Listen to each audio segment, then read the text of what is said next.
Hello everyone. जय Hind everyone. कैसे हैं आप लोग? आई होप बढ़िया होंगे, स्वस्थ होंगे, मस्त होंगे, अपनी पढ़ाई में भी व्यस्त होंगे।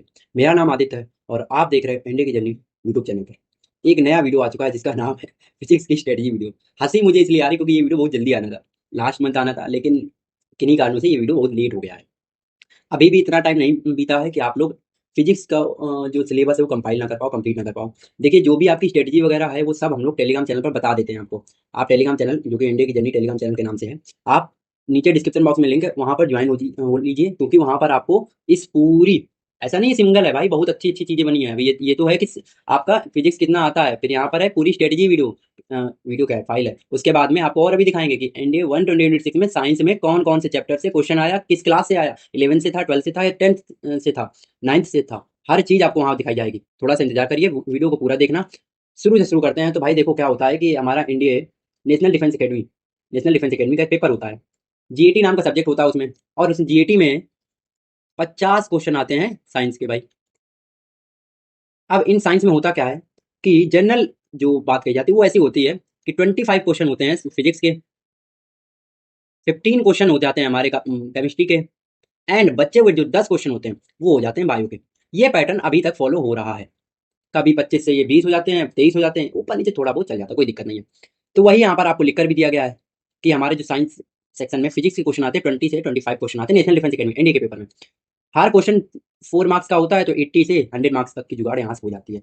क्लास यहाँ पर ध्यान देखो, हमने यहाँ से क्लास 9 से 10 अब नहीं लिखी हुई है, क्योंकि हम लोग अब धीरे देख रहे हैं कि यूपीएससी अपना पैटर्न कहीं ना कहीं 11 12 पे भी शिफ्ट कर रहा है, तो इसीलिए हमने लिख दिया है 12 सेक्शन। ओके, ऐसा नहीं 12 पूरी पढ़नी है, ठीक है। अभी बताएंगे भी क्या पढ़ना क्या नहीं पढ़ना, सब बताएंगे। जो हमारा सिलेबस होता है वो होता है मैकेनिक्स एंड ग्रेविटेशन में सबसे पहला आता है क्लास 9 वाला, है ना, वो क्लास 9 आ जाती है। वो हमारे क्वेश्चन आते हैं 5 से 8 अराउंड डाउन, ऐसा फिक्स नहीं है, पर ये देखा गया है। इसमें टॉपिक आते हैं न्यूटन लॉ आते हैं, वर्क एनर्जी पावर आता है, मोमेंटम वाला आता है, और ग्रेविटेशन वाला चैप्टर आ जाता है, ठीक है। देन हम लोगों का क्लास 10 से आता है कुछ चैप्टर, जैसे कि एक हमारा ऑप्टिक्स आएगी, इलेक्ट्रिसिटी आएगी, मैग्नेटिज्म आएगा। यहाँ से क्या ओम्स लॉ, सीरीज पैरेलल के रेजिस्टेंस वाला फॉर्मूला आता है, उस पर बेसिक सवाल आ जाते हैं, हीटिंग इफेक्ट्स आ जाते हैं, जूल हीटिंग इफेक्ट्स में आ जाते हैं, और डोमेस्टिक सर्किट से क्वेश्चन आ जाता है। ऑप्टिक्स में हम लोग देखते हैं मिरर एंड लेंसेज से क्वेश्चन आते हैं। आप लोगों ने ये बेसिक हमें पता है, पढ़ रखे हो। आप लोग ये वीडियो देखने आए हो तो बेसिक कितना समझते हो, है ना। अगर नहीं समझते तो और अभी डिटेल में बता देंगे। रिफ्लेक्टिव इंडेक्स पे क्वेश्चन आ रखा है, टीआईआर पे क्वेश्चन आ रखा है, टोटल इंटरनल रिफ्लेक्शन होता है जो हमारा, रिफ्लेक्शन रिफ्लेक्शन पे क्वेश्चन आते हैं, आई डिफेक्ट्स पे क्वेश्चन आते हैं, ठीक है। अब आ जाते हैं क्लास 11th पे, ये 11th का टॉपिक है फ्लूइड मैकेनिज्म, जिस पे क्वेश्चन आता है। जैसे ये तो यहाँ पर तो अभी दे रखा है आर्किमिडीज प्रिंसिपल, बायोमेट्रिक एप्लीकेशन, ये कहीं ना कहीं कुछ लोग शुरुआत में पढ़ लेते हैं, कुछ लोग बाद में पढ़ते हैं, बेसिक में हम लोग इसको 11th में ही पढ़ते हैं। हीट एंड थर्मोडायनेमिक्स भी 11th में ही पढ़ाई जाती है, तो आपका यहाँ से वो भी कॉन्सेप्ट आएगा, ठीक है। अगला आखिरी टॉपिक आता है वेव या फिर मॉडर्न फिजिक्स, इससे भी क्वेश्चन आता है, और ये हमारा पूरा सिलेबस ही हमारा किसमें आता है, ये 12th में आता है, तो 12th का क्वेश्चन आ जाता है यहाँ पर। जो हमारा ईएम वेव या फिर इलेक्ट्रोमैग्नेटिक स्पेक्ट्रम वाला टॉपिक है, वो भी 11 12th में ही कवर होता है आके, ठीक है। हाँ, ये था हमारा एनडीए के लिए। क्योंकि अभी हम लोग एनडीए के लिए कर रहे हैं, तो सीडीएस वाला आप नीचे हमने लिख लिया है, क्योंकि पूरा बनाना तो यहाँ पर सीडीएस के लिए और सीएपीएफ के लिए बना रखे थे। देखना हो किसी को तो देख सकता है भाई। टोटल क्वेश्चन जो डिटेल्ड में पूछा जाता है वो एनडीए में ही पूछा जाता है। चलिए, इतना हम लोगों ने देख लिया क्या क्या सिलेबस आता रहा है अक्सर कर। अब आता है एनडीए 120 का पेपर, पूरा ही बदल गया सब कुछ, दिखाते हैं आपको। ये रहा हम लोगों का,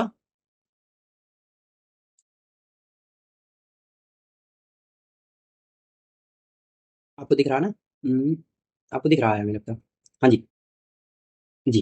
तो ये हम लोगों का है एनडीए 120 का साइंस का पेपर का डीप एनालिसिस पूरा कंप्लीट, है ना।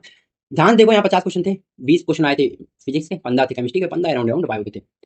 जिसमें कि सबसे ज्यादा जो इस बार पेपर में चेंज हुआ वो ये हुआ कि आपकी यार ज्यादा ज्यादा कोर एनालिटिकल चीजें पूछी गई, जो कि 11th एंड 12th की थी एनसीईआरटी के एग्जाम्पलर से। तो एनसीईआरटी के एग्जाम्पलर भैया कैरेट लेना ही, बताते हैं अभी। स्टेट फॉरवर्ड या फिर वन वर्ड वन लाइन वाले क्वेश्चन आपके यार सीधे सीधे हटा दिए गए। और क्या किया गया है कि जो फंक्शनल डिपेंडेंसी थी, जैसे कि चाहे पीवी स्क्वायर एनआरटी हो, चाहे बाकी कॉन्सेप्ट हो, उनके ऊपर ज्यादा पूछा गया क्वेश्चन। हर क्वेश्चन को डीपली एनालाइज करके हमने यहाँ पर लिखा है। आप समझो साइंस के एनडीए 126 के साइंस के हर क्वेश्चन को डीपली यहाँ पर हमने लिखा है, किस चैप्टर से था, क्या क्वेश्चन था। समझ रहे हो कितना डीप तरीके से हमने समझाने की कोशिश की है।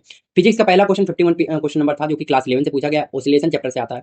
और इसमें पूछा गया था कि हमारा जो क्वेश्चन है वो हमारा कौन से टाइप का था, एनालिटिकल या बाउंड्री कंडीशनल एविएशन पे था। अच्छा, अभी आपको यहाँ पर कुछ ये समझ में नहीं आएगी, या फिर बस यहाँ पर देख लो कि किस क्लास से पूछा गया। जो इंपॉर्टेंट चीज है क्लास है, class 11 class 11 class 11 class 11 class 11 class 11 class 11 सब क्लास 11 से आ रहा है। काइनेमेटिक का क्वेश्चन आ रहा वो भी क्लास 11 से आ रहा, वर्क एनर्जी पावर से आ रहा वो भी क्लास 11 से ही आ रहा। अच्छा, वर्क एनर्जी पावर तो 9th में भी है, 9th का क्वेश्चन पूछ लेते नहीं, थोड़ा सा आप यार लेवल अप किया है यूपीएससी ने। क्वेश्चन आता लॉज ऑफ मोशन को, कुछ लोग इसको 9 के नॉलेज से भी सॉल्व कर सकते हैं, 11 के सॉल्व से भी सॉल्व हो सकता था। रे ऑप्टिक्स से आता तो क्लास 12 और 10 दोनों में दे रखा है, ये डिपेंड करेगा कहाँ से सॉल्व हो रहा है। जितने भी अभी तक आप फिजिक्स के क्वेश्चन देख पा रहे होंगे, देखो ये ध्यान से, ये जितने भी क्वेश्चन है ये सभी क्लास 11 और 12 से हैं, इसीलिए ये हमारा इस बार का पेपर सबसे one of the hardest paper बन जाता है साइंस के सेक्शन में अगर बात की जाए। क्यों? क्योंकि इसमें क्वेश्चन ही ऐसे आए हैं जो कि 11 और 12, देखो ये टीचर पढ़ाते ही नहीं है, कोचिंग में ये नहीं पढ़ाए जाते हैं। एनडीए हम भी यही सोचते थे, हमेशा यही कहा था कि एक पैटर्न बन गया था, क्योंकि यूपीएससी का कोई सिलेबस पैटर्न तो है नहीं जो जनरल लिख देते हैं। नॉर्मल साइंस में ये पूछ रहे हैं। अब आता है केमिस्ट्री, केमिस्ट्री में ध्यान से देखो, यही है पूरा 11 12 bio 10th 11th 12th 9th 11th 12th 9th 11th 12th, देख रहे हो हर चीज उसी से पूछी, इसलिए आपकी कट ऑफ भी कम रही थी, समझे। अब आपको पढ़ना कहाँ है? पढ़ना है तो रे ऑप्टिक्स, जो आपकी केमिस्ट्री वाले टॉपिक्स हैं उनको पढ़ना है 12th क्लास के लाने, और थर्मोडायनेमिक्स को समझना पड़ेगा, स्पेसिफिक हीट चैप्टर को समझना पड़ेगा, ये चैप्टर हम खुद पढ़ाएंगे, ठीक है। अगर बायो में देखना हो तो बायो में ये चैप्टर आप पढ़ सकते हो, रिप्रोडक्टिव हेल्थ वगैरह इनके बारे में ज़्यादा पढ़िए, क्लास 12th में आता है, पहला दूसरा चैप्टर ये दे रखा है। आप वहाँ नहीं पढ़ने जाना, अब हम बताते हैं आपको पढ़ना क्या है, समझाते हैं। अब हम आपको बताते हैं पढ़ना क्या है, अगर पढ़ना भी है तो आपको पढ़ना ये जो हम बता रहे हैं। देखो इंडिया, देखिए यूपीएससी का एक ऐसा पैटर्न टाइप का है, क्या होता है कि कुछ ना कुछ नया देना है इनको, न्यू ट्राई करना है, एक्सपेरिमेंट करते रहना है इनको, एक्सपेरिमेंट करते रहना है। एक्सपेरिमेंट में इस बार इन्होंने क्या कर दिया भाई, इस बार क्या किया कि इन्होंने साइंस को टफ बना दिया, साइंस को टफ बना दिया। क्या हो सकता था उसके लिए भाई, साइंस को अब टफ बनाया तो कुछ लोग क्या करेंगे कि चलो भाई हम लोग भी वही पढ़ते हैं, 11th और 12th पढ़ते हैं। क्या भरोसा है कि 11th एंड 12th का ही पूछा जाएगा? 5 सालों में तो नहीं पूछा गया, एक बार पूछ दिया तो क्या मतलब, क्या हर बार पूछेंगे? नहीं ना। इसका मतलब है हम लोगों को जो कॉन्सेप्ट रखने हैं वो अभी भी हम कहेंगे कोर सब्जेक्ट्स पे फोकस करो, कोर कॉन्सेप्ट से फोकस करो, मतलब 10th प्लस 9th पढ़ो, लेकिन इन्हीं से रिलेटेड जो चैप्टर्स हैं उनको आपको पढ़ना है 11th एंड 12th। जैसे कि हम लोग जब पढ़ते हैं ना तो थर्मोडायनेमिक्स भी पढ़ लो, सिर्फ थोड़ा थोड़ा, जब पढ़ ही रहे हो तो फ्लूइड मैकेनिक्स पढ़ लो। पढ़ोगे कहाँ से? सब चीजें बताएंगे भी। वैसे तो मोस्टली यहाँ पर जितने भी लोग हैं उन्होंने किसी ना किसी का बैच ले रखा होगा, आपके सर मैम जो भी हैं वो आपका सिलेबस कंप्लीट कराएंगे, स्पेशली डिजाइन। ओके, अगर कोई ऐसा फ्री ऑफ कॉस्ट वाला है जो कि भैया यूट्यूब से तैयारी करना, तो हम बता देना, वो हमको डीएम कर देना @ICP पे, टेलीग्राम पर जाना @ICP, तो हम आपको पूरा जो भी कंटेंट है वो प्रोवाइड कर देंगे। ओके, थोड़ी चीजें आप समझदार लोग समझ गए होंगे। ओके ठीक है, अभी समझना क्या है, हम लोगों को थोड़ा सा जो पुराना ऐसा होता था ना कि रट लिया और चल दिया, अब वो नहीं होगा, अब उससे बात नहीं बनेगी। क्यों? क्योंकि अब क्या एप्लीकेशन नॉलेज पूछी गई है, समझना पड़ेगा कि डिटेल्ड लॉज जो है उनको पढ़ना पड़ेगा। वेरिएबल हमारे कहाँ पर हो गए हैं? ग्राफ्स पर आ गए हैं, यानी कि डिपेंडेंसी ज्यादातर हो गई है ऐसी चीजों पे जो हमारी प्रैक्टिकल नॉलेज पे पढ़ाई है। हम लोगों को समझना पड़ेगा कि जो नॉलेज है जिसको अवॉइड करते थे कल तक पढ़ने में, वही अब पूछी जाएगी। अगर वही पूछी जा रही है तो उसी को पढ़ते हैं, पढ़ना पड़ेगा। असर्शन रीजन वाले वो फॉर्मेट दिमाग पे लाना पड़ेगा, जैसे इफ बट वाई वाले क्वेश्चन दिमाग में बनेंगे तो क्वेश्चन पेपर में हो सकता है ऐसा ना पूछा जाए, लेकिन आप वही पूछ कर खुद से कर करके पेपर में कर पाओगे सवाल को। देखो सबसे पहले फोकस करना ऑप्टिक्स पे, क्योंकि ये आसान भी है, डुएबल भी होता है। ऑप्टिक्स हमारा एंकर पॉइंट रहा है पूरी फिजिक्स के दौरान, क्योंकि इसमें हमारे लाइट बिहेवियर्स के शॉर्टकट्स यहाँ पे लाइट बिहेवियर्स पढ़ते हैं। कोर फंडामेंटल्स हमारे अभी भी मिरर एंड लेंस का वो क्लास 10th वाला चैप्टर है। पावर ऑफ कॉम्बिनेशन भी हमारा क्लास 10th का है। रिफ्रैक्टिव इंडेक्स भी हमारा है, और ह्यूमन आई में भी जो दिक्कतें आती हैं वो भी हमारी क्लास 10th की है। थोड़ा सा अगर आपको अच्छा और पढ़ना है तो हम कहेंगे क्लास 12th में जो ऑप्टिक्स है उसको पढ़ लो। क्लास 12th में दो ऑप्टिक्स है, एक वेव ऑप्टिक्स है और एक लाइट ऑप्टिक्स है। हाँ, तो उसमें वेव वाला फिनोमेना पढ़ लेना एक बार, वेव ऑप्टिक्स पढ़ लेना। ओके ठीक है। ओके, अब देखो यहाँ पर हम लोग एक चीज और समझनी पड़ेगी कि हम लोग बहुत अच्छे से डिटेल स्टडी करके रखनी पड़ेगी। कुछ टॉपिक्स हैं, जैसे कि एक टॉपिक हमारे पास में आता है स्कैटरिंग का, एटमॉस्फेरिक रिफ्लेक्शन का, टीआईआर का टॉपिक आता है, और बेसिक डिस्पर्जन मीडियम जो आते हैं उनको हम लोग समझना पड़ेगा, अच्छे से अंडरस्टैंडिंग उसकी बना के रखनी पड़ेगी। अगर इनको पढ़ना है तो हम पहली बात तो आपसे कह रहे हैं कि आपके जो टीचर हैं जो आपका बैच करा रहे हैं कंप्लीट, वो आपको पूरा कंप्लीट कराएंगे। बाई चांस ऐसा होता है कि आपके पास में टीचर नहीं है, आपके पास बैच नहीं है, तो आप क्या काम कर सकते हो? तो सिंपल सा क्या करो, यूट्यूब पे जाओ और एक काम करना कि यही टॉपिक जो हमने डाले हैं बस सर्च करना, और प्लस में एक नाम लिखना एनसीईआरटी एग्जाम्पलर, बस जो भी टॉपिक है टॉपिक नेम डालना, प्लस में एनसीईआरटी एग्जाम्पलर लिखना, आपको टॉपिक मिल जाएगा, और वो टॉपिक मिलेगा वही आपको लगाना भी है, बस उतना करते हुए रखना। ठीक है। अच्छा एक चीज यहाँ पर और बताएंगे, अगर किसी का मन होता है ऐसा कि नहीं भैया आप पीवाईक्यूएस की प्रैक्टिस करा दो क्विज फॉर्मेट में, तो आपको पता है कि हम लोग इंडिया की जर्नी टेलीग्राम चैनल पे कर रहे हैं, कैसे हो रहा सब चीजें आपको बताएंगे, तो लास्ट तक वीडियो में बने रहना कि आपको प्रैक्टिस क्वेश्चन कहाँ से मिलेंगे, क्योंकि वही इंपॉर्टेंट है। आप देख रहे हो रटने वाला काम चला गया, जितना ज्यादा प्रैक्टिस क्वेश्चन उसके डिटेल सॉल्यूशन देखोगे, करोगे खुद से, तभी कर पाओगे। तो आप यार जो हम बता रहे हैं आखिर तक रहना, आपको उसको सब चीज़ें बताएँगे। अगर आपको अभी भी लाइट में अगर बेसिक सीखना है तो ये हमने एक बार वीडियो बनाया था सीडीएस 124 के लिए बनाया था, तब का पुराना है, आप बेसिक यहाँ से सीख सकते हो, ठीक है? और ये पता नहीं स्क्रीनशॉट कब का है हमें, पढ़ा था हमने कहा लगा लेते हैं। आपको सीखना है तो हमने पढ़ाया हुआ, हमने डिटेल में पढ़ाया हुआ, हमें पता है कितना डिटेल पूछा जा सकता था। पीवाईक्यू उस टाइम हमने सीडीएस, सीएपीएफ और एनडीए तीनों के लगा रखे थे, तीनों को सॉल्व कराए थे, तो आप ये वीडियो ज़रूर देख लेना। बहुत डिटेल में बताया, ऑलमोस्ट 47-48 मिनट में अगर हमने लाइव चैप्टर पढ़ाया है तो सोचो कितना डिटेल होगा। सोचो हम जब इतनी जल्दी बोलकर पढ़ाते हैं तब, सोच रहे हो? तो अगर इतना टाइम ने लिया तो है कुछ ना कुछ इसमें अच्छा कंटेंट है। अगला टॉपिक हम लोगों के पास वही आ जाता है जो हमने बताया, mechanics and gravitation, class 9th and 11th के हैं ये, 9th प्लस 11th के हैं, ओके? 9th एंड 11th कराएंगे। कोर फंडामेंटल अभी भी हमारे पास न्यूटन लॉ है, वर्क एनर्जी पावर है, सर्कुलर मोशन यूसीएम है, और हमारे पास में अलग अलग जो ग्रेविटेशन के ऊपर चेंजमेंट आ रहे हैं वो हमारे पास में है। अब अगर एनडी 2026 के लिए करना है तो हम लोग ग्राफ वाला पैटर्न फिर से पकड़ना पड़ेगा, देखना पड़ेगा डिस्प्लेसमेंट वैल्यू कैसे चेंज होती है टाइम स्पीड टाइम ग्राफ में, और हमको सीखना पड़ेगा इंस्टेंटेनियस एक्सेलेरेशन, क्लास 9th में है ये। वेलोसिटी टाइम स्लोप कैसा काम करता है, सब चीजें समझनी पड़ेगी। फिर उसके बाद में हमारे पर्टिकुलर कुछ फॉर्मूले होते हैं, उनके ऊपर बहुत क्वेश्चन आने लगते हैं, है जैसे काइनेटिक एनर्जी चलो पी स्क्वायर मतलब momentum square upon twice of mass, तो ये फॉर्मूला हम लोगों का पूछा आता है। यूनिवर्सल ग्रेविटेशन का जो हम लोगों के पास में फोर्स वाला फॉर्मूला आता है, ग्रेविटी का फॉर्मूला आता है, और उसके एक्सेलेरेशन के बेसिस पे जो क्वेश्चन बनते हैं प्रोजेक्टाइल मोशन को यूज करके, वो भी क्वेश्चन आ सकते हैं। समझ रहे हो? यहाँ पर इंटीग्रेशन ऑफ टॉपिक्स हो जाता है, यहीं पर प्रोजेक्टाइल यूज कर लेता है वो, प्रोजेक्टाइल मोशन भी यूज करता है, तो ये आपको 11th में मिलेगा। Getting my point? ओके, तो अगर आपको बेसिक ऑफ ग्रेविटेशन पढ़ना है, एनएलएम पढ़ना है, वर्क एनर्जी पावर पढ़ना है, वो सब हमने पढ़ाया हुआ है चैनल पे जाकर। ये पुरानी क्लिप्स हमने यहाँ पर लगा दी है छोटी छोटी, आप चाहो तो यहाँ से भी देख लेना चैनल पे, इसी चैनल पे आपको मिल जाएंगे वीडियो, ओके? सेकंड मतलब अगला टॉपिक हम लोग का आता है वो है करंट इलेक्ट्रिसिटी और मैग्नेटिक के ऊपर। 9th में सॉरी 10th क्लास में चैप्टर दे रखे हैं, लेकिन हम आपको सजेशन देंगे कि 10th के साथ साथ में आप 12th चैप्टर भी 12th क्लास भी कर लेना, 12th क्लास भी कर लेना, ओके? क्यों करना है? क्योंकि कुछ टॉपिक्स हैं, ऐसा नहीं पूरा सिलेबस करना है आपको, बस कूलम्ब्स लॉ पढ़ना है, गॉस लॉ नहीं पढ़ना, इलेक्ट्रिक फ्लक्स पढ़ लेना है आपको, इलेक्ट्रिक पोटेंशियल पढ़ लेना है, इलेक्ट्रिक फील्ड पढ़ लेनी है टॉपिक। मैग्नेटिक फील्ड में भी उतनी चीजें पढ़नी, क्यूरीज लॉ एंड टेम्परेचर वगैरह पे वो जो डिपेंडेंसी होती है वो हमको नहीं पढ़ना है, बहुत सारा बिहेवियर वगैरह नहीं पढ़ना। फेराडेज लॉ पढ़ना है हम लोगों को, जो हम लोगों के थंब रूल होते हैं उनको पढ़ना है, और जो बस ऐसे प्रोमिनेंट टॉपिक्स हैं उनको पढ़ना है, उनके बहुत ज्यादा डिटेल एक्सप्लेनेशन में नहीं जाना है, ओके? अब आपको अगर ये पढ़ना है, कहाँ से पढ़ना है तो हमने फिर से बता दिए, आप टॉपिक डालोगे प्लस एनसीईआरटी एग्जाम्पलर डालोगे, आपको मिल जाएंगे। किसी का भी वन शॉट देखना तो देखना, अगर इन चैप्टर्स का जो मान लो इलेक्ट्रिसिटी डाले तो वन शॉट देखो इनका। वन शॉट क्यों? क्योंकि वन शॉट में टीचर क्या कराता है, बहुत डिटेल में नहीं जाता है, और हम लोग को टॉपिक टच भी करना है, पढ़ा होना भी चाहिए, और डिटेल में जेई लेवल तो करना नहीं है। इतना करने के लिए आप किसी का भी वन शॉट देख सकते हैं, किसी भी टीचर का। I won't take any name, या फिर कोई ऐसा नहीं कहेंगे इनका देख लो उनका देख लो, किसी का भी देख लो, वरना सजेशन देंगे हम आपको कि एक बैच अगर आप ले सकते हो, कोई ऑफलाइन कोचिंग में जा सकते हो, इसी लेवल को पढ़ाएं तो आप जरूर चले जाइए। रिक्वेस्ट करेंगे आपसे, क्योंकि भाई देखो समझो, आपको खुद को मटेरियल ढूंढने में जो टाइम इन्वेस्ट करना है, आप अभी 12th पास करके आए हो या फिर 12th अपेयरिंग में हो, आपके पास वैसे भी टाइम नहीं है, आपके पास में इतनी मतलब बुद्धि नहीं है, आप इतना सब कुछ अरेंजमेंट नहीं कर पाओगे अभी, है ना? वो चीजें आपको अरेंज करने में टाइम ही जाएगा, इससे बढ़िया वो टाइम आप कहीं और लगा लो। सबसे इंपॉर्टेंट तो आपके लिए टाइम ही है इस वक्त, अगर टाइम वो आप कहीं और सही जगह लगा देते, थोड़ा सा अगर आप इन्वेस्ट कर पाओगे तो अच्छी बात है। कहते हैं हेल्थ में और आपकी पढ़ाई में जितना भी इन्वेस्टमेंट हो कोई दिक्कत नहीं होती है ना? यहाँ पे इन्वेस्ट करो। चलो, कोई अगर बैच वगैरह लेना, हम लोगों का कोई बैच नहीं आता इंडियन जर्नी का, याद रखना, हाँ लाएंगे तो बताएंगे लोग, ठीक है? आपको अपने टॉपिक्स स्ट्रॉन्ग करने पड़ेंगे, सर्किट ब्रेकडाउन आपको पढ़ना पड़ेगा। बहुत बार क्या हुआ है कि ऐसे इस बार हमने देखा है कि जनरेटर के ऊपर क्वेश्चन आए हैं, हमने इस बार ये भी देखा है कि जो क्वांटाइजेशन ऑफ चार्जेस हैं उन पे क्वेश्चन आए हैं। हम मतलब ऐसे टॉपिक्स हिट किए उसने जो कि 12th में है, प्रॉपर 12th में है, प्रॉपर 12th में। हम आपको दिखाते हैं एक सेकंड, अगर हम यहाँ पर हैं तो क्लास 10 से जो इलेक्ट्रोस्टैटिक्स से क्वेश्चन आया, कैपेसिटेंस पे क्वेश्चन आया है। सोच रहे हैं आप, कैपेसिटेंस पे क्वेश्चन आया हुआ है आपके पास में, आपके पास में क्वेश्चन अगर दे रखा है तो इंटरनल रेजिस्टेंस पे क्वेश्चन दे रखा है, ये भी क्लास 12th का टॉपिक है। आपके पास में उसने अगर क्वेश्चन दे रखा है फिर से वेव एंड साउंड पे दे रखा है, तो कांस्टेंट प्रेशर एंड वेरिएबिलिटी पे दे रखा है। ऐसे टॉपिक्स उठाए हैं जो कि ये रेगुलर टॉपिक्स नहीं है। अगर ये रेगुलर टॉपिक्स नहीं तो आपको अलग जाके पढ़ना पड़ेगा भाई। करंट इलेक्ट्रिसिटी से मैक्सिमम पावर डिलीवरी कॉन्फ़िगरेशन पूछा, सर्किट डायग्राम ऑप्टिमाइजेशन पूछा, तो ये सब चीजें आपको पढ़नी पड़ेंगी। कैपेसिटेंस वाला टॉपिक तो कोई नहीं पढ़ाता क्लास 9 10th में भाई। मैग्नेटिज्म में आपको 3D, आपको हेलिकल अलाउड पूछा गया है, ये सब चीजें इंपॉर्टेंट है। अगर ये पूछी गई है तो आप थोड़ा थोड़ा इनको पढ़ना पड़ेगा, पूरा डिटेल में नहीं पढ़ना है।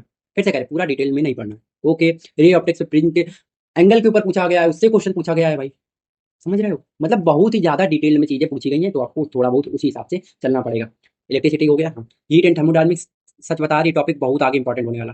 क्लास एनडीए में 2015 के पहले पेपर उठाओगे आप, अगर देखोगे तो उसके पुराने पीवाईक्यूएस में भी ये टॉपिक्स रहे हैं। ऐसे ही अच्छे अच्छे क्वेश्चन आए थे तब भी, पर धीरे से फिर उसके बाद लेवल डाउन होता है, फिर आपसे लेवल अप होने लगा है, ओके? तो आपके पास में इनमें टॉपिक रहेंगे, specific heat, latent heat, NL मतलब बिहेवियर हमारा जो वाटर का होता है 4 डिग्री टेम्परेचर पे, उसका जो सबसे ज़्यादा डेंसिटी होती है, है ना? आर्किमिडीज प्रिंसिपल हम लोगों से पूछा जाएगा। जो भी डिटेल भी चीज़ें पढ़नी है वो आपको पढ़नी पड़ेंगी। कन्वर्जन जो भी सेल्सियस, फ़ारेनहाइट एंड केल्विन में होगा, आपको पढ़ना पड़ेगा। हमारे जो अलग अलग मेटल्स हैं वो अलग अलग टेम्परेचर पे कैसे बिहेवियर करेंगे, दिखाएंगे। आपसे कल को हो सकता है क्वांटम थ्योरी पूछने लगे, क्वांटम मॉडल्स आपसे पूछने लगे, समझ रहे हो सकता है कल को आपसे आपको सेल्फ फिलिंग कराने लगे। पीरियोडिक टेबल इतना टॉपिक इंपॉर्टेंट हो गया केमिस्ट्री में, कुछ कहने का नहीं। तो ये टॉपिक्स अब आपको पढ़ने पड़ेंगे। यूएनसी तो पहले पूछता था, तो वो भी नहीं पूछ रहा है। तो अगर आपको करना है तो हमने एक ओवरव्यू आपको बना के दे दिया है कि आप ऐसे कर सकते हो कि 1 से लेकर 6 वीक, मतलब कि आपको अराउंड अराउंड 50 डेज तक अभी से क्या करना है, 10th के एनसीईआरटी और 9th के एनसीईआरटी को अच्छे से पढ़ना है। देन आपको क्या जाना कि सिलेक्टिवली चीजें लिख रखी है, हमने ऊपर ही बोला, यहाँ पर भी लिख रखा है, इसलिए कि आपको सिलेक्टिवली चैप्टर्स उठाने 11th और 12th के, जैसे ऑप्टिक्स एंड इलेक्ट्रिसिटी उठानी क्लास 11th सॉरी 12th में, मैकेनिक्स एंड थर्मोडायनामिक्स लेनी है 11th में, बस और कुछ नहीं। इनकी फॉर्मूला सीट बनाओ, इनको देखो कब रूल अप्लाई हो रहा है, कहाँ पर नहीं हो रहा, कहाँ पर एक्सेप्शन है, कहाँ पर हमें एक पर्टिकुलर रूल ही लगाना पड़ेगा, ये चीजें करनी है। देन उसके बाद में हम लोग आ जाएंगे पीवाईक्यूएस पे। हम तो करा ही रहे हैं, आप फिर से करने लगना। 10 ईयर्स पीवाईक्यूएस हम लोग करेंगे, अच्छे से इनको इवेल्युएट करेंगे कौन सा ऑप्शन करेक्ट है, ये तो हम कराने में एक्सपर्ट है, हम आपको बता रहे हैं, ये हम लोग कर ही भी रहे हैं, है ना। और जो बाकी ऑप्शन है उनका डिटेल एनालिसिस, 5 ईयर पेपर जो हमारे सीरियस पेपर के हैं उनको भी करना पड़ेगा। देखो ये चीज हमने वही लिख रखी जो हम कहते हैं हमेशा से, इसीलिए हम कह रहे हैं, क्योंकि देखो यूपीएससी इधर का पेपर उधर करता रहता है, यूपीएससी इधर का एनडीए का सीडीएस में, सीडीएस का एनडीए में, और सीएपीएफ का आपस में चेंजमेंट करता रहता है। ओके, कह रहे हमें तो जीरो लॉ ऑफ थर्मोडायनामिक्स याद आ गया, ऐसा कुछ करके। जिसको याद आया तो इसी टाइम फ्रेम पे आप बताना क्या ये, इससे आप क्या सच में रिलेट कर पाए। उसके बाद में आपको आखिरी के ये अराउंड अराउंड कितने हमारे पास में 50 डेज हो जाएंगे, ये अराउंड अराउंड 20 डेज चलेगा हमारा। ओके, उसके बाद सबसे आखिरी में आता है हम लोगों के पास में, सबसे आखिरी में आता है बिल्कुल आखिरी में हमारा 20 डेज का जो बचेगा। हमने 90 डेज 90 टू 95 डेज का प्लान बनाया, जितने दिन हम लोगों के पास बच रहा है। उसमें हम लोग क्या करेंगे, गाइड पेपर्स को जो बनाए गए हैं मॉक टेस्ट, चाहे टेक्स्ट बुक के हों चाहे बाकी कोचिंग के हों, हम आपसे कहेंगे टेक्स्ट बुक के फिर भी अटेम्प्ट करने की कोशिश करना, टेक्स्ट बुक बहुत अच्छे मॉक बनाता है। ओके, और डिटेल स्ट्रेटेजी अगर जानी टेक्स्ट बुक पे कैसे अटेम्प्ट करना, तो आप हमें डीएम करना, हम आपको बता देंगे। ओके, ठीक है, आपको यहाँ पर समझना पड़ेगा, इनमें से नॉट वगैरह देखने की आदत सीखनी पड़ेगी। ओनली, इफ, बट, ऑल ऐसे वर्ड्स हैं, इनको एक्सक्लूसिव होते हैं, नहीं लगेंगे, सही होंगे, इन सभी को धीरे धीरे आपको अपने अंदर डेवलपमेंट लानी पड़ेगी। ऐसे भी क्वेश्चन सॉल्व होते हैं, बिल्कुल होते हैं। तो ये चीज आपको ध्यान में रखेंगे, इतनी चीजें आपको ध्यान में रखनी है। और ये स्ट्रेटेजी देखो, कोई ऐसा स्ट्रेटेजी वाइज में जो चीजें हमने आपको बताई हैं, आप इतना ध्यान करोगे, इतना पढ़ोगे, हो जाएगा। आपका जो बैच है उसको कंप्लीट करिए, पहले तो कंसिस्टेंट रहिए, किसी भी चीज पे कहीं पर ही पढ़ाई करिए तो कंसिस्टेंट रहिए भाई, कंसिस्टेंट रहिए भाई। परसिवरेंस आप अपना शो करिए, जितना ज्यादा आप कंसिस्टेंट रहेंगे, जितना ज्यादा आप परसिवरेंस शो करेंगे, उतना ही ज्यादा आपको बेनिफिट होगा। शुरुआत में किसी को नहीं समझ में आता, आखिरी में सबसे क्वेश्चन मिलते हैं। ओके, आई होप आपको ये जो भी मेहनत की गई अच्छी लगी होगी, समझ में आई होंगी ये सब चीजें। और अगर आपको ये पीडीएफ चाहिए होंगी तो इंडिया की जर्नी टेलीग्राम चैनल जरूर ज्वाइन कर लेना भाई, उधर पे आपको हम 1 मिनट दिखा देते हैं, 1 सेकंड का टाइम देना हमको, हम आपको दिखाई देते हैं। ये देखें, तो इधर पे हम लोग ऐसे पूरा करते रहते हैं, आपको पीवाईक्यूज दिखाना था। तो ये देखिए, पहले तो ये वोकेबुलरी की सीट आपको मिलती रहती है ना, वोकेबुलरी आप पढ़ सकते हो। फिर इंडिया सीडीएस 20 के जो बायोलॉजी के क्वेश्चन थे वो सभी हम लोगों ने किया, और इसको कैसे फॉर्मेट में करते हैं वो भी हम अभी दिखा देंगे। आपको डेली टाइमलाइन मिलता है कि आपको कितने दिन बचे किस एग्जाम में, है ना। आपको जो भी अपडेट्स आती है कि आपकी डेट जो फॉर्म फिलिंग की है वो बढ़ गई है, सब कुछ अपलोड होता है। हर चीज आपको 2021 के बायोलॉजी के पीवाईक्यूज मिले हैं, पॉलिटी के नोट्स आपको यहाँ पर मिले, आप स्ट्रेटेजी वीडियो होते हैं जो आपको यहाँ पर दिए जाते हैं, है ना। आपको हैंड रिटन नोट्स जो भी होते हैं वो भी यहाँ पर प्रोवाइड किए जाते हैं, हर चीज। ये देखिए, फिजिक्स के नोट्स से क्लिक करिए, पहुंच गए। फिर से आपको अगर किसी भी चीज़ का मतलब कोई भी, अगर मान लो आपको फिजिकल ज्योग्राफी के पीवाईक्यूज देखना है तो क्लिक करेंगे, पहुंच जाएंगे फिजिकल ज्योग्राफी के पीवाईक्यूज पे। क्विज़ के लिए हम लोग अलग एक चैनल बना हुआ है, यहाँ पर ध्यान से देख सकते हो आप लोग, आपके लिए ऐसे कोई क्विज़ भी अटेम्प्ट कराई जाती है, ठीक है।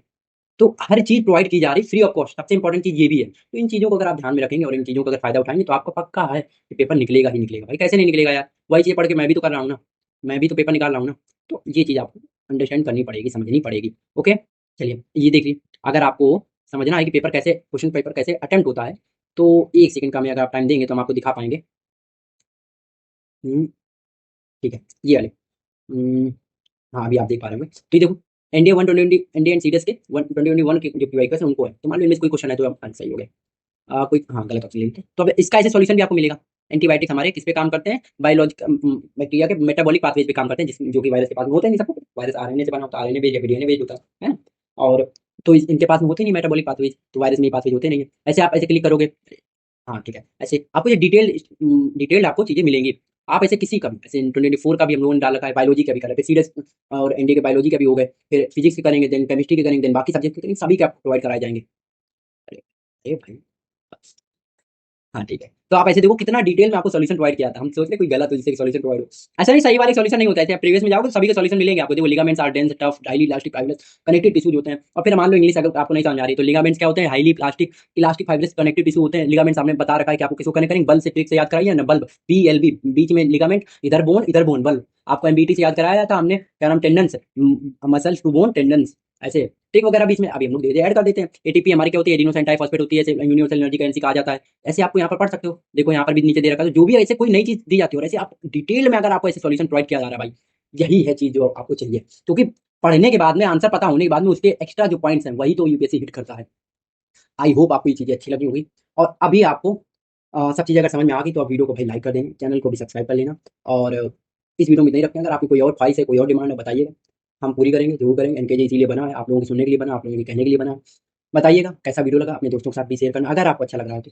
ऑल्सो एक कमेंट्स कर देना, एक कमेंट कर देना भाई कि कैसा लगा वीडियो, दिल से इच्छा आपकी जो भी हो, या अच्छा लगा, बुरा लगा, हमको नहीं पसंद आया, यहाँ पर गलती, कुछ भी आपको लगा कमेंट कर देना। Thank you. जय हिंद।